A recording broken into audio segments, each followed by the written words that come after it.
sa'yo to. Huwag kang mag-alala, wala akong nilagay na kung ano-ano. Tuwang-tuwa ka naman sa sarili mo. Aba, oo naman, Shaira. Siyempre, di mo akalain na may isahan kita ngayon, no? Ah!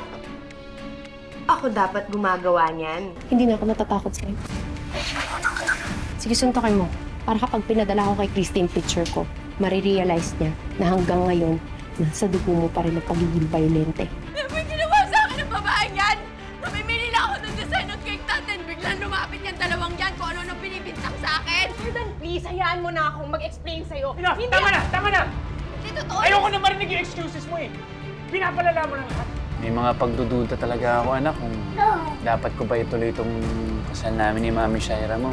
Hindi kasi ako sure sa feelings ko eh. Naramdaman ko naman to before eh. Hoping ako na baka bumalik siya at manumbalik. Parang may masama ka namang pinaplano ah. Huwag mo sabihin gagawin mong Jeff Parto si Christy. Don't be silly. I can't do that. Dahil ngayon, protektado na siya ni Leon. So kung hindi yun, anong plano mo? I'll find another creative way para gantihan yung babaeng. And I will make her life a living hell.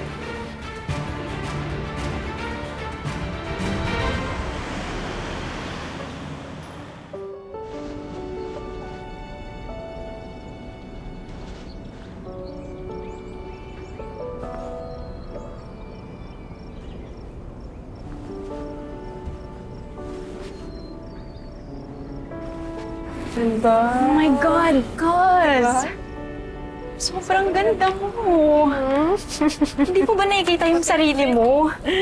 It's beautiful, Miss Diane. Thank you. Bagay na bagay sa'yo. Para kang prinsesang ikakasal. Alam mo, binobola mo lang ako nunit eh. Ano ka ba? Di ba, Miss Sabi ng Diane? totoo, pinsan mo, ma'am. Pwedeng-pwede ka nga sa bridal magazines eh. I told you. Isa pa, nai-imagine ko na.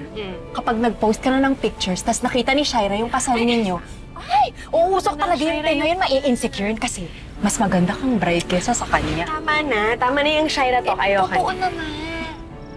Ibali na.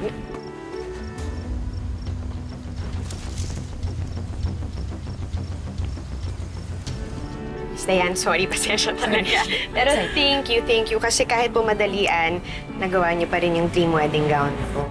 Naku, wala yun, Ma'am Christy. Grateful nga po ako kung pinili niyo gumawa ng wedding gown niyo eh. Para po sa renewal ng vows niya ni Mr. Jordan.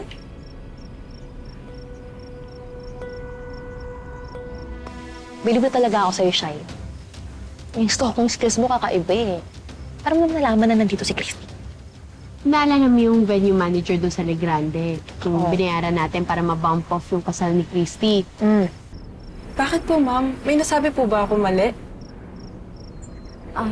Miss Diane, hindi po kasi si Jordan yung mapapangasawa ng pinsan ko. Annulled na po yung marriage nila. Kay Leon siya ikakasal. Ako, sorry po. Hindi ko alam. Okay lang yun, Miss Dayan. Huwag niyo na pong intindihin. Ayun, siya yung nagsabi sa akin na nandito daw si Christy. Galing daw kasi sila doon. Kanina tapos dito daw sila magpapasukat ng gown. Well, I guess this is our lucky day. Walang pro-protect at saka magtatanggol sa kanya. We can do whatever we want with her. Eh, ano bang game plan natin? Okay. So, ganito yung gagawin natin. I think the shoes will look great on your gown. Both are nice options. Other one for reception, other one for ceremony. Sige, pwede. But we can try both. Silver Go. muna, silver Yeah, muna. I'll have silver. Sige, thank you. Hello! Welcome to Wedding Paradise! Hi, bakit ganun yung amoy ng shop ninyo? Amoy bilasang bangus. Shaira, anong ginagawa mo dito? Uy, si Bangus. Ay, sorry, Christy. Uy, fancy seeing you here, ha? In fairness talaga sa'yo, Shaira. Ang dami mong oras. Hanggang dito ba naman, sinundan mo talaga ako? Ba't di ka na lang mag-concentrate sa pag-aasikaso ng kasal mo? Hindi yung binibwisit mo yung araw ko? Ang dami mo namang sinasabi, Christy. Hindi ba pwedeng hi, hello muna? Ganon? Ano ba kasi talagang pinunta mo dito? Ha? Di ba may wedding gown ka na? Andun pa nga ako sa final fitting nyo eh. Inaway mo pa nga anak ko, di ba? Oh, sige. dahil interesado kang malaman. Hindi kasi ako masyadong satisfied dun sa wedding gown ko, kaya naghahanap ako ng second option. Okay lang ba sa'yo yun? Sensya ka na, ha? Eh, kung alam ko lang din naman pala na mga padoy at saka walang taste sa fashion yung mga bumibili dito, eh di sana hindi na kami pumunta ni Leslie. Alam mo nang patulan. Kulang lang sa aruga yung babae na yun ng baby siya, kaya siguro ganyan kagaspang yung ugali. Deadmine mo na lang, pwede?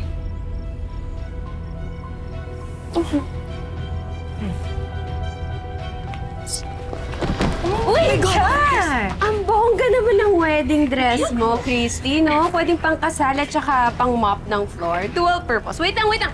Diyan ka lang! Pipicturean kita para may pang wallpaper ako. Alam mo, tatawanan ko kapag bored ako. Tumigil ka nga! Alam kong sinasadya mong tapakan yung wedding gown ko para mapatid ako eh. Excuse me, I didn't do anything. Hindi ko kasalanan kung lampa ka.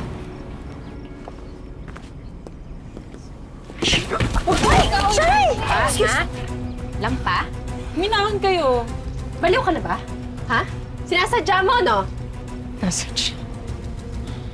Wow, Shaira, sinasadya. Wala akong paki sa'yo. Sinasadya ko, ano, sasabihin mo yun kay Jordan? Babaliktarin mo yun? Tapos ano, papalabisin mo na ako nagsisimula ng gulo para ikaw yung mukhang agrabyado. Style mo, bulok, Shaira. Ikaw, Leslie, dalil mo nga sa simbahan yung best friend mo. Pa-bless mo kay Father kasi mukhang sinasapian ka naman siya ng demonyo. Pwede ba, Nonit? Kasalanan ni Christy, kung hindi niya tinulak yung manikin at tinamaan si Shaira, edi sana siya magagalit. Yung pinsan mo, ang pagsabihan mo. Hindi ang problema talaga dito si Christy. Ang hilig mo kasi magmalinis, eh, no? Akala mo kung sino kang santa. Pero ang totoo, nasa loob din ng kulo mo. Oo, Shaira, aminado ako. Minsan impacta ako at minsan lalabas yun kapag hinahamon ako ng mga tao na wala sa bokabularyo nila ang kabutihang asal. Kaya uulitin ko yung payo ko sa'yo noon.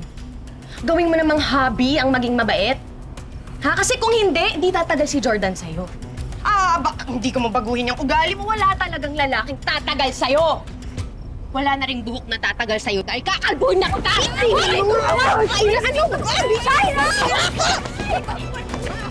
Stop!